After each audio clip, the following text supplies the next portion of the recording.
মা মা মা আমাকে কিছু ভিক্ষা দিন। এতে আমার কি লাভ? তুই একদিন তোর মা বাবার নাম অনেক উজ্জ্বল করবি। মা বাবার নাম কি উজ্জ্বল করব? 70-80টা কেস আছে আমার উপরে। আরে মা, ইয়ং বয়সে তো এগুলো হতেই থাকে, কিন্তু তুই তোর কষ্টের ফল অনেক বড় পাকা বাড়ি বানাবি। কিন্তু মা, এবার তো ভিক্ষা দে। আরে আগে তো আমরা পাকা বাড়িতেই থাকতাম, যখন থেকে কষ্ট করা শুরু করেছি তখন থেকেই তো ভাড়া বাড়িতে থাকা শুরু করেছি। এমন কি কাজ করে তুই কষ্ট করলি রে? জুয়া খেলায়। মা, তোর বাবা মা অনেক খুশিতে থাকবে, এবার তো ভিক্ষাটা দে। যখন মা বাবার সঙ্গে বিয়েটা হয়েছে না, তখন থেকে তাদের সঙ্গে প্রতিদিন ঝগড়া হতো। আজকেই তো মা বাবাকে বেলনি দিয়ে মাথা ফাটিয়ে হাসপাতালে ভর্তি করে দিয়েছে। তোর একটা ছোট বোন আছে তো?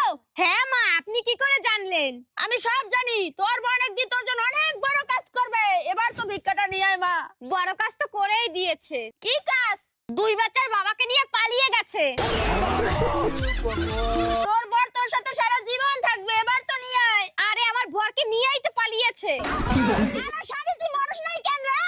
আরে মরতেই তো গেছিলাম, তুই তো চলে আসলি সামনে।